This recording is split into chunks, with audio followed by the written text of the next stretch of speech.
Assalamualaikum warahmatullahi wabarakatuh. Kita berjumpa lagi dalam kuliah biologi perikanan, masih dalam materi analisis populasi. Kali ini kita akan membicarakan mengenai pertumbuhan populasi. Check it out. Pertumbuhan populasi itu hampir sama seperti pertumbuhan individu ya. Jadi pertumbuhan populasi itu bagaimana populasi itu berkembang. Pertumbuhan itu kan kita sudah tahu bisa bersifat positif, bisa juga bersifat negatif ya. Nah, kita ambil langsung ke contoh kasus aja supaya cepat ya. Misalnya pada tahun 2000 ini ada sebuah populasi. Ya, populasi ini kita sudah tahu.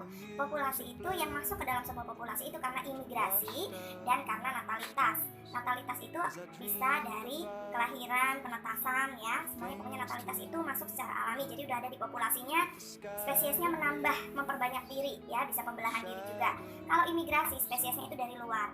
Nah, populasi itu juga bisa berkurang jika ada emigrasi maupun mortalitas. Jadi natalitas itu spesies di dalam populasinya bertambah, kalau mortalitas itu spesies asli dari dalam populasinya berkurang melalui kematian. Kalau imigrasi, bertambahlah spesies yang sama dari luar masuk ke dalam populasi. Kalau imigrasi, spesies yang tadinya di dalam ini kemudian keluar ya. Kita bahas sedikit lagi tentang itu ya, faktor-faktor yang mempengaruhi besar kecilnya populasi. Nah, di tahun 2000 ada sebuah populasi nih dengan dengan natalitas besarnya 1, imigrasi 1, keluarnya emigrasi 1, mortalitas 1 ya. Maka terbentuklah populasi dengan ukuran sekian. Yang bisa terjadi di tahun 2001 adalah kemungkinan pertama, ketika imigrasinya dan natalitasnya lebih besar daripada emigrasi dan natalitas. Bisa dilihat imigrasinya ada 2, natalitas nilainya 2, yang keluar ini nilainya masing-masing 1. Maka yang masuk lebih banyak daripada yang keluar. Karena yang masuk lebih banyak dari yang keluar, maka populasinya berkembang nih ya. Bukan hanya 1 kotak aja, tapi populasinya menjadi berlapis-lapis, jadi 2 kotak, 2 lapis ya, lebih besar daripada tahun 2000. Atau bisa jadi juga dari 2000 ke 2001 terjadi imigrasi dan natalitas yang hanya 1, tapi mortalitas dan imigrasinya 2. Koefisiennya 2. Jadi di sini lebih besar yang keluar daripada yang masuk.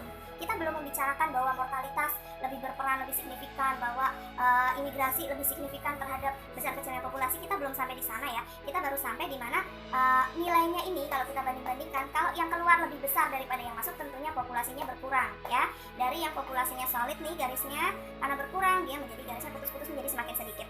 Jadi ini bisa terjadi 2 kemungkinan. Bisa juga ada kemungkinan ketiga adalah di tahun 2001 itu tidak terjadi penambahan yang lebih besar daripada pengurangan, atau tidak terjadi pengurangan yang lebih besar daripada penambahan, maka populasinya tetap pertumbuhannya 0 atau tidak ada pertumbuhan yang signifikan. Katakanlah kalau kita bicara ikan ya, populasi di tahun 2000 ikan di daerah tersebut ada 17 juta ya. Kalau yang masuk ke daerah tersebut lebih besar, maka mungkin di tahun 2001 populasinya menjadi 20 juta. Tapi kalau yang keluar lebih besar daripada yang masuk di daerah itu, bisa jadi populasinya jadi cuma 10 juta. Yang kemungkinan ketiga yang tidak saya gambarkan di sini adalah apabila yang masuk dan keluar sama-sama, maka di tahun 2001 misalnya populasinya menjadi 17 juta 1 ekor. Ya sama aja. Ya, tidak ada penambahan populasi yang signifikan. 1 ekor dibandingkan juta kan ya, gimana gitu ya, nggak terlalu bisa dibilang signifikan.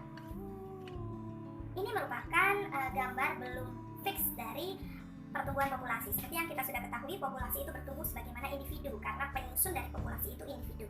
Nah, kita mengharapkan kurva yang mulus ya. Kita punya idealisme ya mungkin ya. Ini kurvanya mulus gitu. Jadi pada jumlah sekian berat badannya akan meningkat sehingga akhirnya sampai pada satu titik yang maksimum sudah tidak bisa meningkat lagi walaupun jumlahnya bertambah banyak. Dalam populasi tersebut jumlahnya bertambah banyak, ini adalah yang paling besar nih ya dalam populasi tersebut. Tapi tentunya dalam suatu ekosistem itu, dinamika itu suatu kepastian yang akan terjadi ya. Kita lihat apabila ditambahi dengan faktor-faktor lain seperti persaingan, kesehatan ikan, kemampuan ikan beradaptasi dengan lingkungan, ketersediaan pakan dan penyakit. Mari kita lihat apabila hal itu kita terapkan dalam sebuah perairan.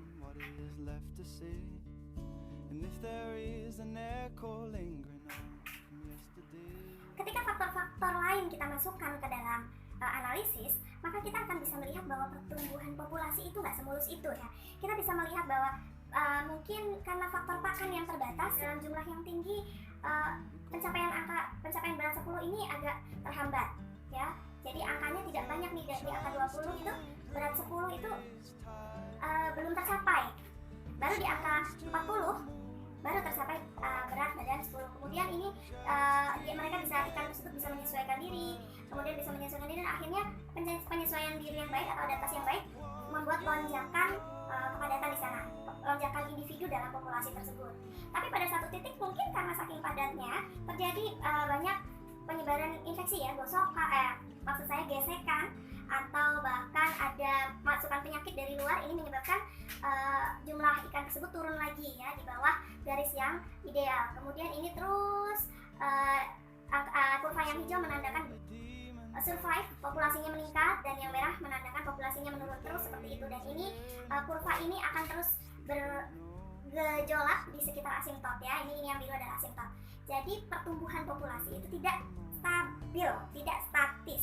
Pertumbuhan populasi akan selalu dinamis, naik turun, semua tergantung dari apakah populasi tersebut bisa menghadapi dinamika lingkungan yang ada di perairan.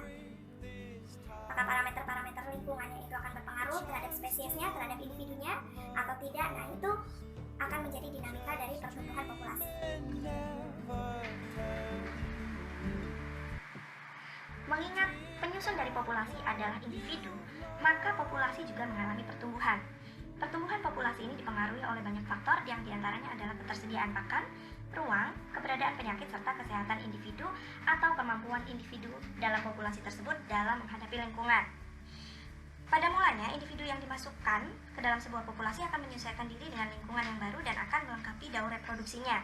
Jika lingkungan tidak menghambat, maka natalitasnya akan berhasil, di mana survival atau sintasan akan melampaui mortalitasnya dengan kecepatan yang tinggi. Hal ini dapat menyebabkan jumlah ikan dalam populasi itu bertambah secara eksponensial untuk waktu tertentu.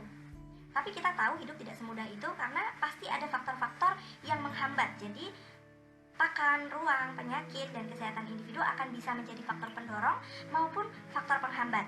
Jika faktor penghambat ini berhasil, maka kurva yang tadi sudah naik karena natalitasnya berhasil, dia akan menurun.